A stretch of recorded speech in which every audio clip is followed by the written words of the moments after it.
bọ́ sójú ẹ̀. Omoboriowo Media, ìkànnì tó kún fọ́pọ́ pẹ̀lú òye. Omoboriowo Media, àròjinlẹ̀ ìkànnì. Omoboriowo Media, tó ń ti gbáǹkọ́gbì ọ̀rọ̀ tó ń ta ní jí. Omoboriowo Media, fáwọn ètò àgbọ́fikọ́gbọ́n. Omoboriowo Media, ètò ọrọ̀ ajé.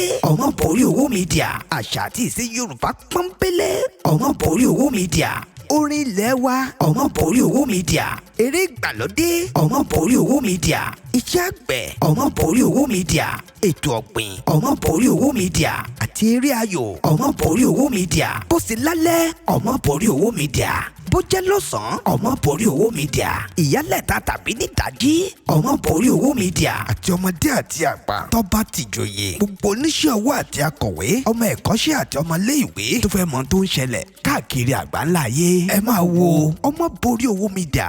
Omoboriowo Media, Omoboriowo Media, ẹ máa wò ó, ẹ máa wò ó, ẹ máa wò ó, ẹ máa wò ó, ẹ máa wò ó, ẹ máa wò ó, ẹ máa wò Omoboriowo Media. fún ẹ̀kúnrẹ́rẹ́ àlàyé síwájú sí i tàbí tẹ́ ẹ bá ní nǹkan tẹ́ ẹ fẹ́ ká bá yín polówó, ẹ lè kàn sí wa látòrí +971 503 430 843 tàbí +234 803 438 5089. Omoboriowo Media, ìkànnì tó dúró tán fáṣeyọrí ọmọ Yorùbá pátápátá. tòní ìwọ tó bá jẹ́ gbà kọ́rẹ́ tí òun wo ètò mi màá rọ̀ yín pé kẹ́ bá wa subscribe sórí YouTube channel wa, bẹ́ẹ̀ sì ni kí ẹ bá wa tẹ̀ sí ọ̀rẹ́ kẹ́lẹ́ tí àkọ́kọ́ tí ó máa rí àwọn ètò wa bí a bá ṣe mú wa ní ọlọ́kan jọ̀kan. orúkọ tèmi padà Omoboriowo, òun yà tún máa pè mí ní ayé kò tọ́. orúkọ tí èmi ń jẹ́ ní mo wá rọ̀ yín lórí Omoboriowo Media tí a wà lọ́jọ́ tòní, ibẹ̀ láti máa mú àwọn ètò wọ̀nyí láti máa mú wá fún yín. mo fẹ́ kí èmi àti yín kẹjọ wà nǹkan fìdílé kí àjọ gbádùn ètò tòní. lórí ètò tòní ní tí wọ́n pè ní ayé kò tọ́, òun ni tí mo fẹ́ sọ nípa ẹ̀. ayé kò tọ́ mi sì rèé yóò lọ lórí ọ̀rọ̀ ẹ̀sìn lọ́jọ́ tòní. ìwọ tí o bá jẹ́ olólùfẹ́ àwọn pásítọ̀ wọ̀nyí tàbí tó jẹ́ ẹni tó gbà fún wọn lọ́pọ̀lọpọ̀, màá rọ̀ pé mọ́ rí ètò yẹn gẹ́gẹ́ bí pé ó ń takò àwọn pásítọ̀ wọ̀nyí o. wọ́n sì rí gẹ́gẹ́ bí pé mo fi ń tàbùkù ìjọ kankan. irọ́ mi ò tàbùkù ìjọ. bẹ́ẹ̀ sì ni mo rọ̀ ẹ́, gbogbo ètò tí n bá ṣe yìí tó bá fi jọ mọ́ àbùkù lọ́dọ̀ àwọn pásítọ̀ yín àbọ̀dọ̀ àwọn àfáà yín, ẹ dákun ẹ má fi ṣèbínú. ní tí mo ṣe ń ṣe ni pé ní 2024 tá a wà yìí, tá a bá tètè pera wa sí àkíyèsí, ká tètè jẹ́ kí àwọn èèyàn mọ ibi tá a ń lọ àti ibi tá a dojúkọ. ó ṣeé ṣe kí a bára wa níbi tó yẹ ká ti bára. ó ṣeé ṣe kí wọ́n fi ẹ̀sìn kí wọ́n fi bà ayé wa jẹ́. lóòótọ́ wọ́n ti fi ẹ̀sìn dá ọ̀pọ̀lọpọ̀ ìdílé rú, wọ́n ti fi ẹ̀sìn dá ọ̀pọ̀lọpọ̀ náà lérú, wọ́n ti fi ẹ̀sìn tú ọ̀pọ̀lọpọ̀ ìgbéyàwó ká, wọ́n ti fi ẹ̀sìn rán ẹlòmíì sí ọ̀run àpàdodo, wọ́n ti fi ẹ̀sìn rán ẹlòmíì lẹ́wọ̀n, ẹlòmíì ti kúkú àìmọ̀dé nítorí ẹ̀sìn. ṣe Yorùbá bọ̀ wọ́n ní ọmọ tí ó bá jí àṣàmú, wọ́n ní kékeré báyìí ní ọmọ bẹ́ẹ̀ ti máa ń ṣẹnu sámsámù. kí sì ni ìdí tá a ṣe gbọ́dọ̀ pera wa sí àkíyèsí nípa ẹ̀sìn? bá a ṣe ní àwọn pásítọ̀ tí àwọn àfáà tí wọ́n sọ wípé Ọlọ́run gbà fún àwọn ní agbára láti wòyàn sàn, àwọn ní agbára láti sọ òkè dílẹ̀, kí ló dé tí wọn ò ṣe wá nǹkan ṣe sí orílẹ̀-èdè Nàìjíríà lọ́jọ́ tòní? ṣùgbọ́n wọ́n ń kó ọ̀rọ̀ jọ nítorí pé wọn ò mẹ́ni tí wọ́n lò ó. wọ́n ń fi owó èmi àti ẹ kó ọ̀rọ̀ jọ ni, wọ́n ń fi yín kó ọ̀rọ̀ jọ ní gbogbo ọ̀nà. ìdí nìyí tí mo ṣe fẹ́ lọ kanlẹ̀kùn àwọn pásítọ̀ wọ̀nyí lọ́jọ́ tòní, tí bá a sì máa mú àwọn ẹ̀rí wá fún wa wípé ẹ jẹ́ ká sọ ara ṣe. Ọlọ́run bá lè gbàdúrà wa láì lọ síwájú pásítọ̀ kankan, láì lọ síwájú àwọn kan, láì lọ síwájú anybody, torí pé ó ní ẹ pè mí èmi yóò dáhùn, ó ní ẹ béèrè ó lé mi yóò fi fún yín, ó ní ẹ kànlẹ̀kùn èmi yóò sì ṣí fún yín. kò ní ẹ lọ bá pásítọ̀ yín kẹ́ tó béèrè, kò ní kẹ́ lọ bá àfáà kẹ́ tó béèrè, kò ní kẹ́ lọ bóníṣègùn kẹ́ tó béèrè tàbí kẹ́ tó kànlẹ̀kùn. ó ní ẹ fi ẹnu ara yín pè mí fún alára yín ni, ó lé mi yóò sì dá yín lóhùn. Ọlọ́run yẹn bẹ́ẹ̀ síbẹ̀ láti dá wa lóhùn, ṣùgbọ́n ìyá kan tí ẹ mọ̀ sìn bíi tàtijọ́ bí. ó ló jẹ́ kí ọ̀pọ̀lọpọ̀ àwọn pásítọ̀ yìí ká bẹ̀rẹ̀ sí ní rí wa bí ẹni tí ò gbọ́n, ká sì bẹ̀rẹ̀ sí ní taari ayé wa báṣubàṣu. àwọn ìlú tí wọ́n nígbàgbọ́ nínú Ọlọ́run jù, tí wọ́n sin Ọlọ́run jù, níbo ni wọ́n wà lónìí? ṣùgbọ́n àwọn ìlú tí wọ́n sin Ọlọ́run níwọ̀nba díẹ̀. China lónìí, they are ruling the world. They pray less. kì í ṣe àdúrà nìkan, kì í ṣe àdúrà tí èmi àti ẹ bá gbà ló lè yí ká padà. ìgbìyànjú àti action. Dangote ò gbàdúrà o, àwọn wo ni wọ́n gbàdúrà fún Dangote? Orílẹ̀-èdè Amẹ́ríkà àwọn òkúnlẹ̀ kí wọ́n bẹ̀rẹ̀ sí ní gbàdúrà àti àwẹ̀ kí wọ́n tó bẹ̀rẹ̀ sí ní progress. Dubai ò bẹ̀rẹ̀ sí ní jókòó sórí awọ kí wọ́n tó bẹ̀rẹ̀ sí ní jẹ́ ìlú mọ̀káláwùjọ. Mi ò rò pé wọ́n ń gbàdúrà fún ìṣẹ́jú márùn-ún ní Dubai. Mi ò rò bẹ́ẹ̀ níbi tí wọ́n wà lónìí. Saudi Arabia gan tí wọ́n ti gbé ẹ̀sìn tí wọ́n ń ṣe ẹ̀sìn, mi ò rò pé wọ́n ń gbàdúrà tó bí a ṣe ń gbàdúrà Nàìjíríà. Ìgbésí ayé wọn sì dájú tiwa lọ. They don't pray, they don't fast. They believe in action, they believe in physical challenges. Ṣùgbọ́n lónìí àwa la sọ pé a fẹ́ lọ marathon prayer ọlọ́dún mọ́kànlá, marathon prayer olóṣù mẹ́ta orí òkè, olóṣù méjì orí òkè, olóṣù mẹ́rin.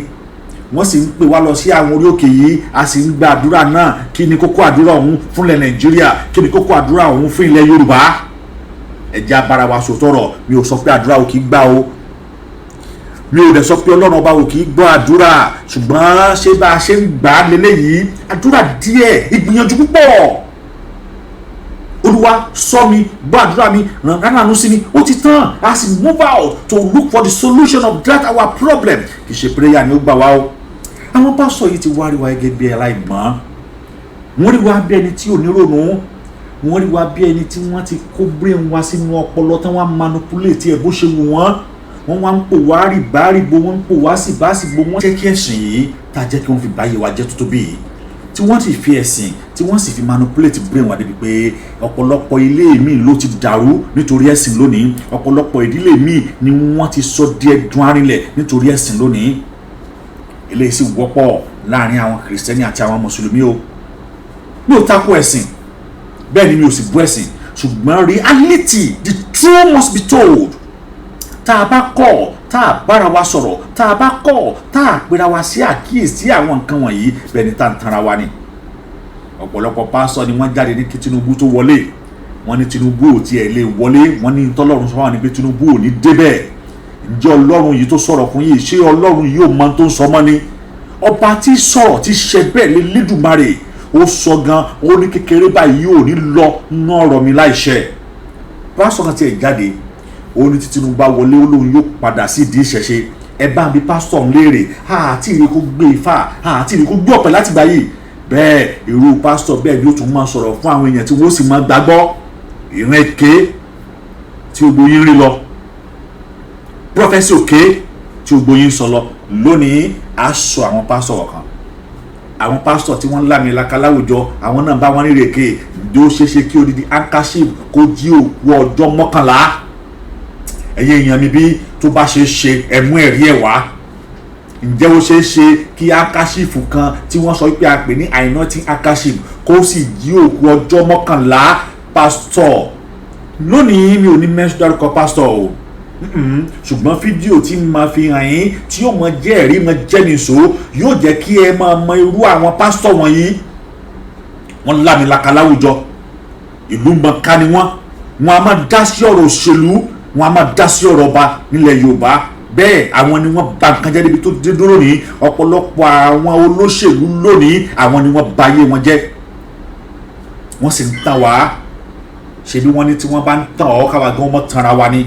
Ṣebí Yorùbá sọ pé ẹ̀kan báyìí òun náà ni atanidó máa ń tan ní dómọ. Kí ló dé tá a jẹ́ kí iye wá sí lórí àwọn pásítọ̀ wọ̀nyí, lórí àwọn àfáà wọ̀nyí?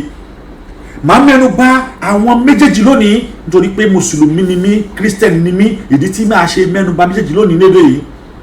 Màá sì lọ mú àfáà tó súnmọ́ mi tíkẹ́tíkà, àfáà tó jẹ́ pé ìsan ọrùn mi báyìí ó súnmọ́ mi gan, èèyàn mi ni, ara mi ni. Màá lọ mú wọn wá. Ṣé àwọn nǹkan táwọn àfáà yìí fi hàn wá, ṣé inú Kùránì ló wà ní àbí inú ìṣẹ̀ǹbálẹ̀ ilẹ̀ Yorùbá? Bó kí yẹn àfáà o, torí pé ẹ ń tú ọ̀pọ̀lọpọ̀ àṣírí, ẹ ń jẹ́ kí àwọn ènìyàn ó rí ìtúsílẹ̀ lára àwọn nǹkan tẹ́ ń fi hàn wá. Ṣùgbọ́n ṣé inú Kùránì ló wà ní? Kì í ṣe inú Kùránì, torí pé àǹtú àti àdúrà òní ń bẹnu Kùránì. Ṣùgbọ́n àwọn nǹkan tẹ́ ń fi hàn wá yìí inú nǹkan ìṣẹ̀ǹbáyé bàbá wa ní. Ẹ sì ń sọ fún wa bí ká má dédìí ẹ̀ mọ́, ẹni ká kúrò ń bẹ̀, ẹni ní síríkù ni, ẹni ní ẹbọ ni. Ẹ jẹ́ ká jọ gbọ́. Pásítọ̀ yìí sọ wípé arákùnrin kan bẹ ní ìlú Èkó tó ṣiṣẹ́ ní ìlú Èkó. Wọ́n pé ikú ti mú ẹbí ẹ̀ lọ. Ó ní kí wọ́n dúró kán jẹ́ kó wọ́n wà kán tó sin bàbá àwọn, kán tó sin ìyá àwọn ní Bàgbà. Àmọ́ nígbà tó délé lẹ́yìn ọjọ́ mọ́kànlá tí ìyá ẹ̀ ti kú. Handkerchief tó mú dání tó jẹ́ anointing handkerchief ó sì ná sí oko ọjọ́ mọ́kànlá ó sì dìde múlẹ̀. Ẹ jẹ́ kí èmi àti yín ẹ jẹ́ ká jọ lọ wo pásítọ̀ yìí ní tí wọ́n sọ rèé ṣe bó ṣe rí ní lóòótọ́. A young man was working in Lagos, and then they told him his sister died in the east of Nigeria, and he told them, please don't bury her yet. I will get permission from my place of work so I can come and be there. By the time he got permission, was able to arrive, the woman had been dead for 11 days. They embalmed her and kept her in the house. But he had an handkerchief that had been anointed by us, and he entered carrying the baby of the woman who died, because the woman had a little child before she died.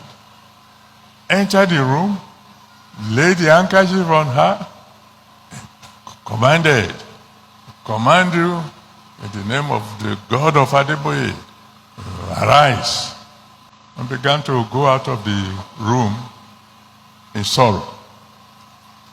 When he got to the door, he heard a sound behind him and turned, and the sister was sitting up.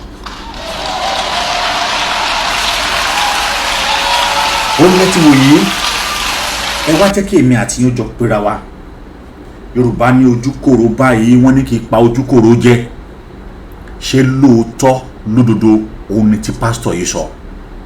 Tó bá rí bẹ́ẹ̀ ẹni tó ṣẹlẹ̀ sídà ẹ̀rí ẹ̀dà ìyá tí wọ́n jí ní ọjọ́ mọ́kànlá tó ti kú dà. Àwọn wọ̀nyí ń tàn wá, wọ́n sì ń tàn wá, wọ́n sì ń tàn wá, wọ́n sì ń tàn wá, àwa gan sì ń tanra wa.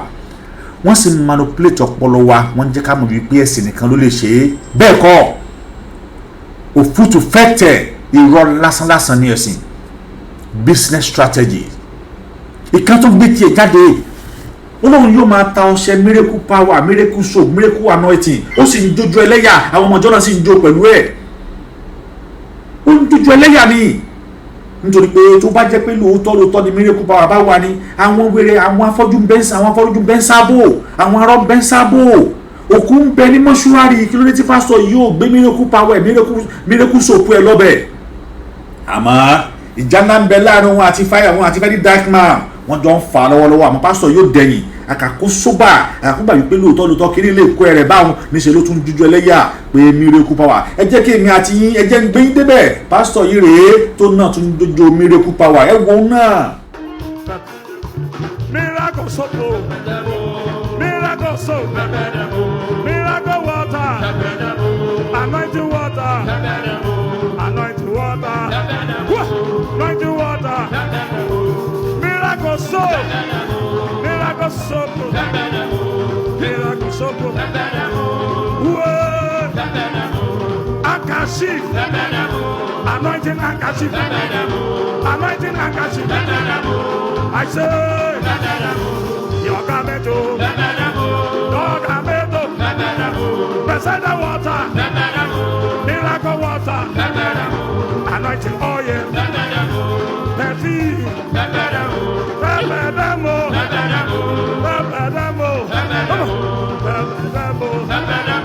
your blessings, oh, breakthrough, soon children, I say love, your blessing, I anointing, I anointing, I anointing, your blessing.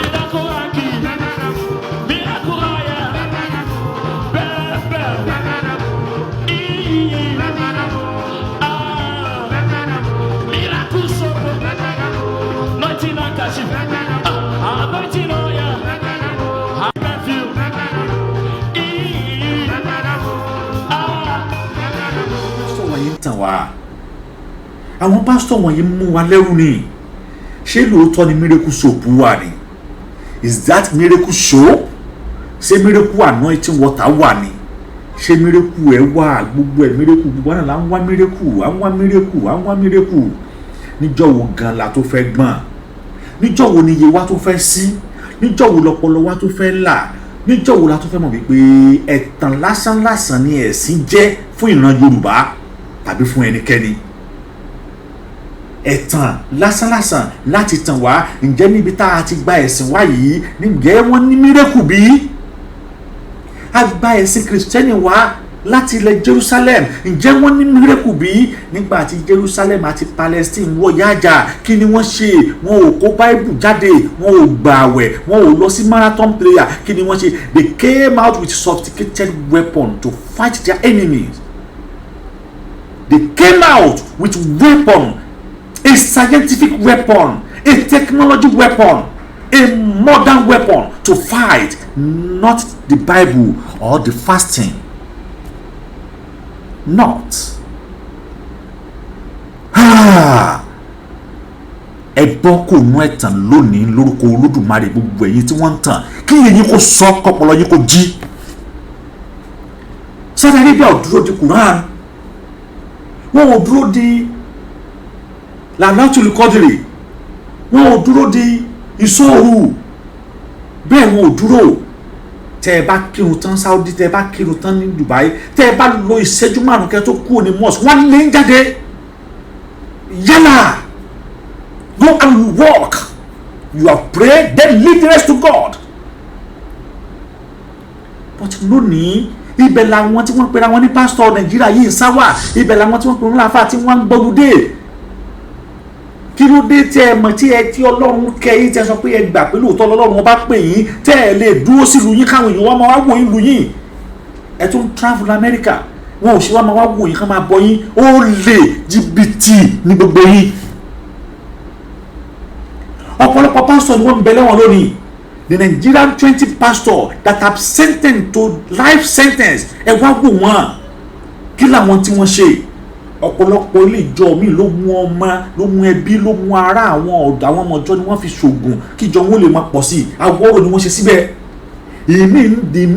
ìmí ń da spam sí ẹnu àwọn ọmọ ọjọ́ ó pè ní àìlọ́tìn ìmí inú wọn ìmí ó da petrol sí àwọn ọmọ ọjọ́ ẹ̀ lára ó pè ní àìlọ́tìn ìmí ó bá ìyá ó bá ọmọ ó bá sùn ó pè ní àìlọ́tìn níbi tí ọkọ àti ìyàwó ti ń jà tí pásítọ̀ sì sọ pé òun fẹ́ bá wọn parí ìjà tó ní kí ìyá àti àwọn ọmọ méjì tó ní kí wọ́n máa gbé nílé ìjọ ó sì bá wọn mẹ́ẹ̀ta sùn ọ̀pọ̀lọpọ̀ ilé àwọn pásítọ̀ yìí ti dàrú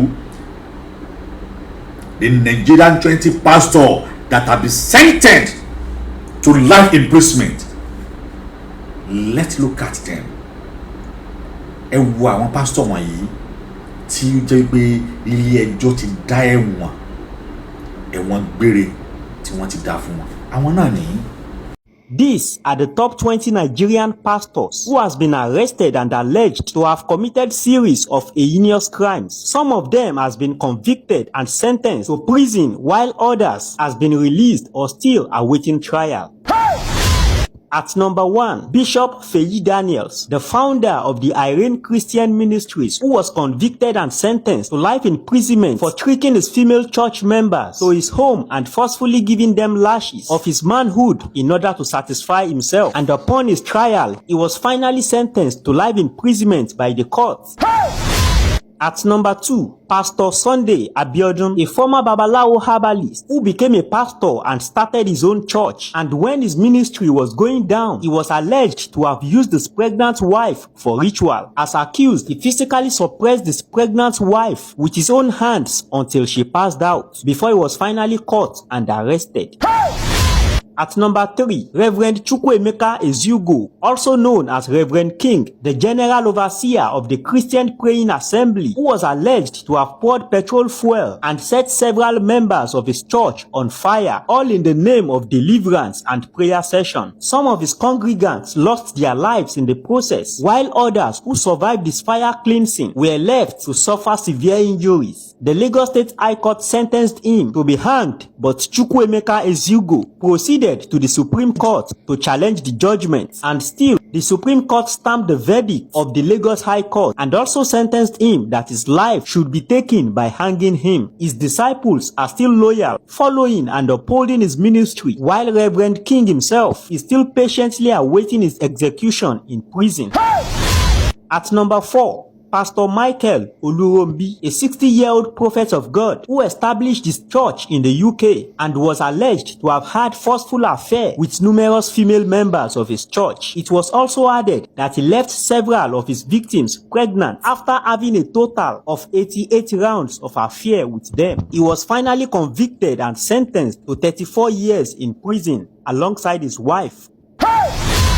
At number 5, Pastor Timothy Omotosho, a 65-year-old Nigerian pastor and general overseer of the Jesus Dominion Church, who is based in South Africa. He is presently facing over 60-count charges of forcing himself with teenagers who are members of his church, especially in the choir, and he was arrested during his attempt to escape from South Africa to Nigeria in the airport. At number 6, Pastor Melody Ajija, the founder and general overseer of the Lightway Ministry, who was arrested and remanded for allegedly staging and conducting fake miracles in his church in Warri in Delta State. Now look at the camera, prophet. Look at it now, look at the camera. At number 7, Pastor Adetokunbo Adenoko, a 52-year-old Nigerian pastor who is the founder and general overseer of the New Life Ministry in Shagamu, somewhere in Ogun State. Pastor Adetokunbo suddenly started a side hustle where he abducts random people in exchange for ransom payment. He keeps them in an underground cabin somewhere inside the church building, and upon his arrest, he notified the police that he needed the money to expand his ministry and to do charity works. At number 8, Pastor Godson Akubuiro, a 49-year-old general overseer of the Mountain of Breakthrough Deliverance Ministry, who was printing his own fake naira notes somewhere in Ikorodu, Lagos. And upon his arrest, he claimed that he was only using the money to support the less privileged in his congregation. Number 9, Pastor Timothy Abiola, a Nigerian pastor who brought out a rifle and fired his own fellow pastor, whose name is Pastor Bamiji Ilori, in Ogun State for reasons he is yet to disclose.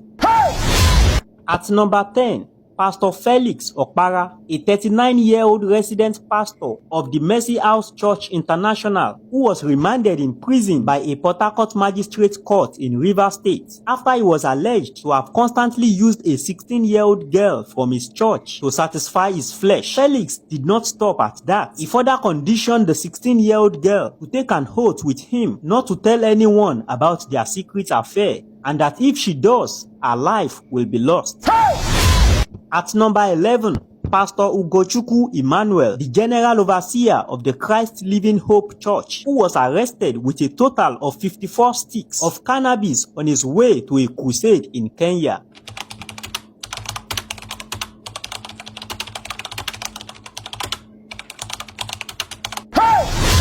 Number 12, Pastor Asowata, a senior pastor of the New Glory Revival Church, who slept with a married choir mistress in his church. His affair was eventually exposed when the married woman fell ill with no medications working for her, until she was forced to confess to her husband that she has been sleeping with the pastor.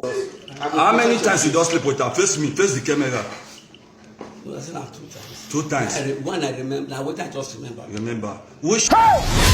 Number 13, Pastor Michael Bassi, a 45-year-old pastor of the United Evangelical Church, who was arrested with a dried human head tied with a picture and a red cloth, all together in his possession. At number 14, Pastor Joseph Igwemo, a 34-year-old pastor of the Global Influence Ministry, who was arraigned in Edo State for allegedly sleeping with a married church chorister. It was also said that Pastor Igwemo himself wedded the same woman he was sleeping with her husband few years ago. Number 15, Pastor Gbenga Filani, a pastor of the Celestial Church of Christ, who was alleged to have deceived a 19-year-old pregnant lady into his church premises for deliverance. But in the end, Filani was accused to have slept with the 5-month pregnant lady, using his manhood to apply anointing oil inside of her back to back. And upon the victim's narration, he was arrested and prosecuted. At number 16, Pastor Unduka Anyawu, a 28-year-old pastor of the Lord's Chosen Charismatic Church in the Oshodi area of Lagos State, who forcefully had back-to-back affair with 2 sisters who were 13 and 17 years old, respectively. And upon his trial, he was sentenced to life imprisonment. At number 17, Pastor Timothy Ayodele, the general overseer of the Spirit-filled Christian Church, who took advantage of the misunderstanding between a husband and a wife in his church. He invited and kept the wife alongside her 2 daughters in his house for weeks, and on a daily basis, he was alleged to have been sleeping with both the 2 daughters and the wife before he was arrested. 18. Pastor Sunday Egbo, the founder of the Christ Mercy Ministries in Enugu State, who was paraded by the police for inviting one of his female church members and forcefully sleeping with the young woman. He also promised that her life will be taken with a magic stone if she ventures to tell anyone about it. Pastor Sunday was said to have further seized her clothes until the young woman, who is also a church member, shouted for help, and by the time neighbors came around, Pastor Sunday was arrested and he truly confessed to committing the crime. 19. Pastor Ebenezer Ajigbotoluwa, the founder and general overseer of the Church of Lord in Abeokuta. He was arrested for sleeping with 2 sisters of the same parent and also getting them pregnant in the process. He was able to pull the stunt after deceiving the family to bring their daughters to reside in the church premises for the time being. At 20, Pastor Paul Abam. Pastor Paul was accused of going around to bury charms in people's properties and thereafter charged them a sum of 55,000 naira to clear and remove it back as miracles. He was arrested and paraded by the youths of his community in Cross River State. Now, pẹ̀lú tèmi àti ẹ ti jọrí yìí, ṣe lóòótọ́ níwájú èmi àti àtọlọ́run ọba tó ṣẹ̀dá èmi àti ẹ, ṣé Ọlọ́run ló pe àwọn wọ̀nyí? Ṣé Ọlọ́run ló pe wọ́n? Ṣé iṣẹ́ Ọlọ́run ni wọ́n ṣì ń jẹ́ lóòótọ́? Ṣé Ọlọ́run ló rán wọn níṣẹ́? Ṣé Ọlọ́run ló ní kí wọ́n bẹ̀rẹ̀ sí ní polongo ohun? Àbí àtẹnujẹ tara wọn nìkan? Àbí ní tí wọ́n fẹ́ jẹ? Àbí àwọn náà fẹ́ gbẹgbẹgbẹ láwùjọ? Ọ̀pọ̀lọpọ̀ ènìyàn ni wọ́n ti sọ ẹ̀mí wọn nù látàrí gbígba àwọn pásítọ̀ ìgbọ́. Ọ̀pọ̀lọpọ̀ ènìyàn ni wọ́n ti lose life wọn because of this pastor. Ìrèké bẹ́ẹ̀ sì ni ìjọ wọn ò ti torí ẹ̀ kó yóró, níṣe ni wọ́n tún pọ̀ sí i nítorí pé ibi tí irọ́ bá ti dúró ibẹ̀ ni àwọn ènìyàn máa ń sá lọ. A ní sọ̀rọ̀ ẹni bí ká má sọ̀rọ̀ ẹni rè. A ò ní sọ̀rọ̀ ẹni bí ká má sọ̀rọ̀ ẹni rè. Má padà lọ sínú àwọn mùsùlùmí náà. Ẹ wá wo fídíò àfáà tí mo fẹ́ ṣòro yìí. Àfáà yìí náà kì í ṣe pé àwọn ń sọ̀rọ̀ wípé ẹ wá àwọn ó gbà yín là, ẹ wá àwọn ó ṣe nǹkan fún yín, ṣùgbọ́n wọ́n mọ̀ọ́mọ̀ ń fi ewé àti egbò ìran baba ńlá wa wọ́n fi ń hàn wá wípé tó o bá mú eléyìí ni yóò jẹ́ kí àdúrà rẹ ó gbà, yóò sì ṣẹ́gun àìsàn tó bá ń ṣe ọ́. Àfáà náà ní ẹ̀tọ́ àti ṣe kó ní pé ṣe ìṣó ṣe ìkíní kan kó náà mo dára ẹ̀sìn gbogbo ẹ̀ kó àtàṣe ẹ̀ mọ́ ẹ̀sìn tó ń sìn bí àwọn kan òpónú kan ṣe àtàṣe àwọn kan mọ̀ pé miracle show. Lóòótọ́ àti lódodo wọ́n ní kí máa yọ mú ingredient miracle show wá, ẹja máa wo tilẹ̀ ẹjọ́ dá, ó lè jẹ́ ewé àti egbò tí wọ́n púpọ̀ náà ni, ṣùgbọ́n tó yẹ kí wọ́n fún àwọn tí oríyìn ní oríyìn pé kíní ìyewé àti gbolẹ̀ Yorùbá àbí nǹkan la fi ṣe wọ́n ń gbé lọ sọ́dọ̀ kíní o sọ́dọ̀ Jésù tí ò lo miracle soap rí sọ́dọ̀ Jésù tí ò lo miracle handkerchief rí. ẹ wò ó afá yìí ni mo tún fẹ́ sọ ẹ wo àwọn nǹkan táwọn náà fi ń hàn wá gẹ́gẹ́ bí àwọn tá a lè rí tí yóò ṣe wá láǹfààní tí yóò ṣe àgọ́ ara wa láǹfààní tí yóò jẹ́ kí àgọ́ ara wa kó péye lọ́mọkùnrin. Bẹ́ẹ̀ ọ̀pọ̀lọpọ̀ fídíò bẹ́ẹ̀ ó ní àáfà yìí ti ṣe tí wọ́n ti jẹ́ ká mọ̀ wípé nǹkan kan ò sí wípé ewé àti egbò ilẹ̀ ti wà gangan a máa ṣe ìwòsàn ju kó sọ wípé o fẹ́ gba àdúrà o fẹ́ gba àwẹ̀ o fẹ́ lọ sórí òkè o fẹ́ wọlé hálù àlọ́ níwọ̀n gbà tí àìsàn bá ń ṣe ọ́ lágbára. Fídíò náà rèé ẹ jẹ́ ká jọ wò ó. Fún ìwọ tíyàwó rẹ ń kọ̀ǹpléènì nǹkan mẹ́ta ló nílò tí wàá fi di ọkọ dáadáa lọ́dọ̀ ìyàwó rẹ. Àkọ́kọ́ ni pé lọ wọ́ ọ̀gẹ̀dẹ̀ àgbagbà dúdú ni o mẹ́jọ jẹ́ pípọ́n kọjá ẹyọ mẹ́ta ńláńlá lẹ́yìn rẹ̀ wá ní èdè nǹkan méjì sí kí ni nǹkan méjì náà àkọ́kọ́ èso òyeyè òun lélẹ́yìí sórí èso òyeyè lélẹ́yìí wàá sá tó máa gbẹ wàá wá mẹ́wàá tó máa gbẹ wàá wá sá tó máa gbẹ lẹ́yìn rẹ̀ o ní èdè orógbó náà orógbó rèé wàá wá òun náà orógbó ńláńlá tó máa jẹ́ mẹ́wàá wàá jẹ́ kó náà jẹ́ gbígbẹ tó bá jẹ́ tútù lórí wàá sá tó máa gbẹ mẹ́tẹ̀ẹ̀ta náà ni wàá wá mú ọ̀gẹ̀dẹ̀ àgbagbà dúdú yìí dúdú ní kọjẹ́kọjẹ́ o wàá wá slice ẹ̀ wẹ́rẹ́wẹ́rẹ́ wàá sá tó máa gbẹ tó bá ti gbẹ tí èso mẹ́tẹ̀ẹ̀ta tí èso méjì yòókù náà gbẹ kó papọ̀ sọ di àgúnmu báwo ló ṣe wá fẹ́ máa lò ó tó bá ti di bí ọwọ́ alálẹ́ wá ẹ̀kọ gbígbóná rọra bu síbí kan sínú ẹ̀kọ gbígbóná ro papọ̀ dáadáa kó gbé mọ́ tó bá dẹ̀ jẹ́ àárọ̀ náà ni ìgbà tó bá lò láàárọ̀ tó bá lọ ibi iṣẹ́ wọ́n padà wálé o torí pé ẹsẹ̀ kẹta rẹ̀ ò lè jẹ́ ọgbádùn o Assalamu alaikum warahmatullahi. kí n má rò lé apá kan kí n dá apá kan sí o ní mo ṣe mú fídíò àfáì wa àfáì wọn súnmọ́ mi lọ́pọ̀lọpọ̀ ọ̀rẹ́ mi ni wọ́n ẹ̀gbọ́n mi ni wọ́n asúnmọ́ra lọ́pọ̀lọpọ̀ o ló jẹ́ kí n mú fídíò wọn wá àmọ́ gẹ́gẹ́ bí mo yẹ sọ àní ròyìn ẹni bíi ká mọ́ ròyìn ẹni rẹ̀ pásítọ̀ kan náà ń bẹ ó jáde báyìí fídíò tí wọ́n náà ṣe ń tàn káàkiri ni pásítọ̀ yìí tá a bá lè ríru mẹ́ta ẹ̀ sí àbí mẹ́rin ẹ̀ sí ó ṣeéṣe kí àwọn ènìyàn tí wọ́n wà nínú gbèkùn àwọn pásítọ̀ tí mo ti kọ́ sọ lákọ̀ọ́kọ́ yìí ó ṣe kí wọ́n bọ́ ń bẹ̀ pásítọ̀ yìí sọ ọ̀rọ̀ tó o bá ti lọ chọ́ọ̀chì tó o bá ti dé kọrí síbi iṣẹ́ rẹ torí pé ìdí iṣẹ́ ẹni là á ti mọ ní lọ́lẹ̀ má dúró de àwẹ̀ àti àdúrà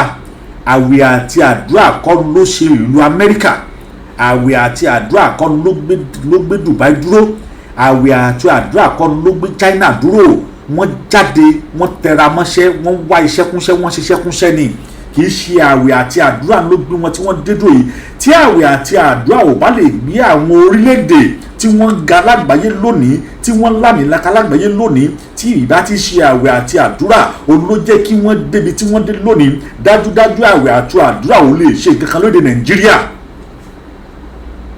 ṣé kìí ṣe òótọ́ ni pásítọ̀ yìí ń sọ ni òótọ́ ni pásítọ̀ yìí ń sọ àwẹ̀ àti àdúrà ò lè ṣe nǹkan kan fún wa ìgbìyànjú wa nìkan ní ọ̀nà tí nǹkan fi lè rọrùn fún wa.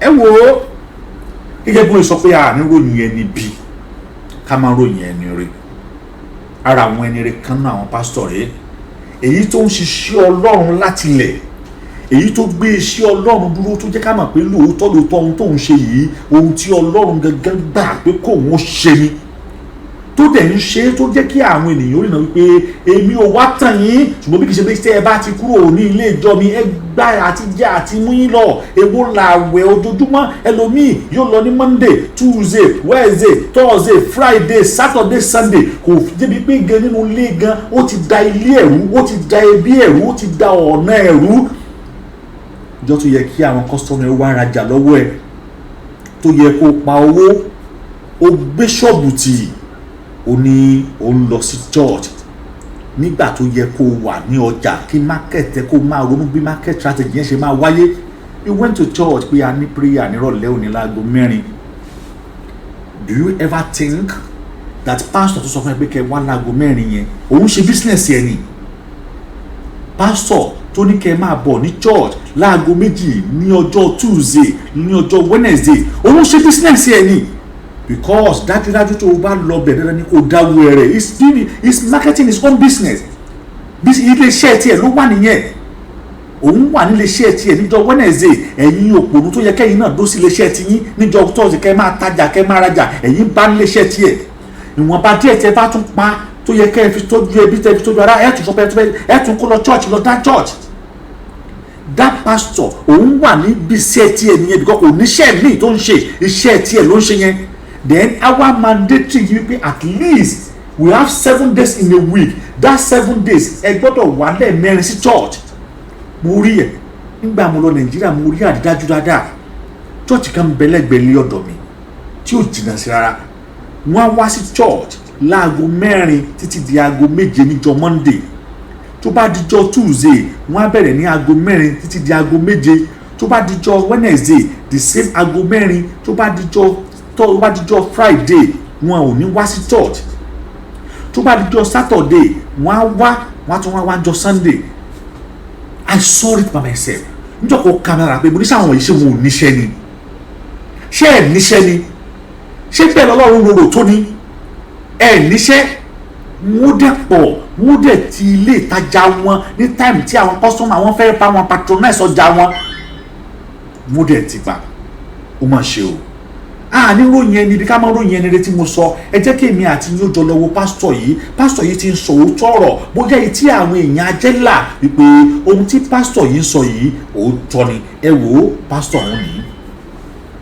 tí àdúrà ò bá sọ Dangote di billionaire fásitì àpèrè sọ di billionaire o tí àdúrà àtàwẹ̀ tí ò bá build America àwẹ̀ àtàdúrà ò lè build Nàìjíríà gbọ́mi tí ì bá ṣe àwẹ̀ àti àdúrà ló sọ Canada ní tó dà tí àwẹ̀ àtàdúrà ò bá build Dubai àwẹ̀ àtàdúrà kò lè build Nàìjíríà o ọgbọ́n ni a fi kọ́ ilé ìmọ̀lá sì fi gbèrò Bíbélì ló sọ bẹ́ẹ̀ lẹ́ẹ̀fì rí ọ̀pọ̀lọpọ̀ onígbà gbogbo kúṣẹ́ gbogbo nǹkan náà ń lọ ṣùgbọ́n ayé wọn ò ní ìtumọ̀ kì í sì sọ lọ́run ló burú àwọn náà ò ṣe ń tọ́ yẹ kán ṣe o. ẹ̀sìn ti fọ́ ojú ọ̀pọ̀lọpọ̀ wa ní ilé kó dí wa lójú tó bá díyàn lójú ó ṣe é mú kó wọ́n fọ́ ojú ẹlòmíì ni. ọmọ ìjọ yìí tó bá ti wọ 18 years you must start thinking financially. kì í ṣe pé gbàgbá tó graduate tó wá graduate ọ̀sẹ̀ fẹsẹ̀ rí ìgbé geography gbòòrò kiri. ọgbọ́n ti máa ronú pé kí ni mo fẹ́ jẹ́ in the 20s o ti gbọ́dọ̀ máa rò kí ni mo fẹ́ jẹ́ in 30s n bá wọ 30 years of age. èèyàn á máa mọ Kristi tí ó sì kú bí Lásárù elégbò yóò dọ́run ṣùgbọ́n gbogbo ìgbésí ayé ẹ̀ yóò máa tọrọ tí bá ń lé bọ́dà torí tábìlì àwọn olówó ni yóò máa lé Ọlọ́run ò ṣètò lé ayé bẹ́ẹ̀ ẹni yẹn ló yàn bẹ́ẹ̀ fún rẹ̀ ìwọ́n kò gbọ́dọ̀ jẹ́ ìpín tiẹ̀ ìdí ẹ̀ ló fi gbọ́dọ̀ make sure wípé ìgbàgbọ́ rẹ àti iṣẹ́ rẹ.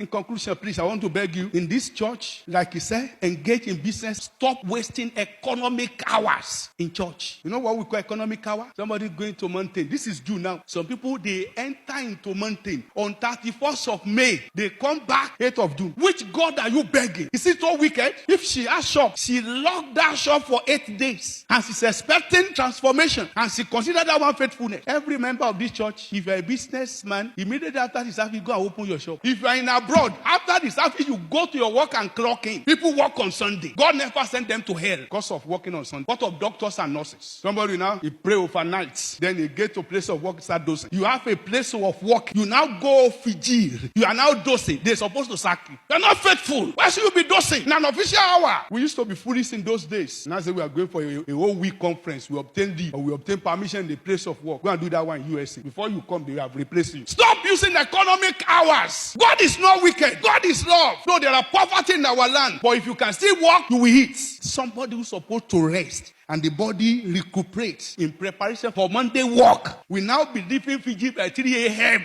Then when he's supposed to transfer 3,000, he transferred 300,000 because he was dosing. He now says it's devil. It's not devil. You don't rest. It's not devil. It's you. You are too careless. We learn it here. They gain by being faithful. Take time to know about your business. Stop wasting economic hour to pray. God is not wicked. He has blessed us. Look at a very bright weather. Look at the green vegetation. Look at the air that we are breathing in. Abundance of green plants, resources, they are everywhere. Take your èèyàn olóúnjẹ òjò ẹni àjọ máa gbàdúrà ẹ sì lágbára àti fún olóúnjẹ ẹ̀sìn fún tí Bíbélì ń sọ nìyẹn ó wá sílé mi olóòtú ìjẹun mo sì ní agbára oúnjẹ ńlé ànílò àdúrà tí n bá lè wá lọ wá fún rẹ ni kí n fún ẹ ní raw food ìyẹn ò ní ìdí àdúrà ìgbàgbọ́ yẹn àti iṣẹ́ yẹn ó ti ṣe kíni ó ti papò ti ràn wọn lọ́wọ́ ó ní àwa kìrìsìtẹ́nì iye wa gbọ́dọ̀ sí nígbà tá a bá fi bílíọ̀nù kọ́ cathedral ta ní ká máa gbàdúrà àti dísẹ́mbẹ̀ kírẹ́tà àfọwọ́ yẹn kọ́ ti dé iṣẹ́ we have billion a ní bílíọ̀nù láti kọ́ ṣọ́ọ̀ṣì àwọn èèyàn wà máa wá sí ibẹ̀ yẹn láti máa gbàdúrà kan ríṣẹ́ àwa gan ló yẹ adásẹ́ rẹ̀ bí arákùnrin tó bá wà ní àìnírí kíni aṣọ tí ó sì ṣe aláìní oúnjẹ òòjọ́ kò pé ojoojúmọ́ ni kó máa tọrọ bọ̀ tó ń jẹ òòjọ́ ẹ wá ní àjọ máa pray ká máa trust ó sì ní no mo ti bẹ́ẹ̀ ní sọ ní ìgbàgbọ́ ẹ̀ ṣe fake. tí ẹnìkan nínú yín sì wí fún un pé máa lọ ní àlàáfíà kí ara rẹ kí ó má ṣe tutù kí ó sì yó wọn ní kárí ọmọ tutù kò ń ṣe kíni ẹ dábọ̀ sẹ́yìn ẹ lè ṣiṣẹ́ ẹ kò fi nǹkan wọn nì tí ara rẹ fún wọn àwọn kan bẹ tara béèrè ìyẹn ni pé situation yẹn ò ní ìdí àdúrà ẹ fún un.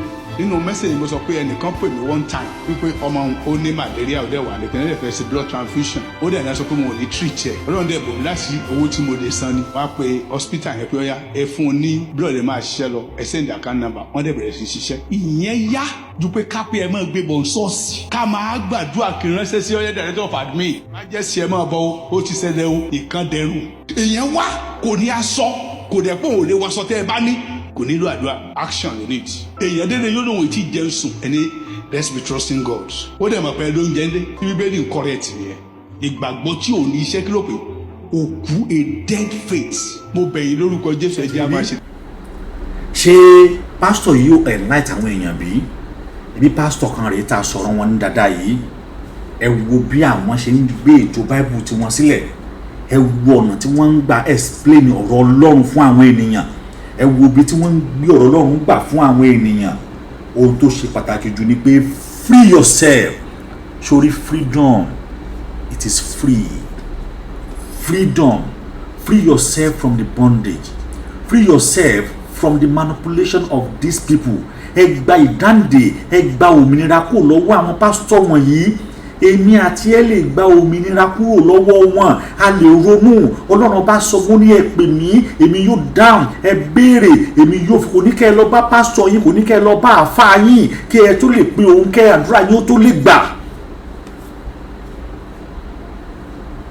àwọn kan bẹ báyìí gbogbo ọjọ́ ayé wọn church ní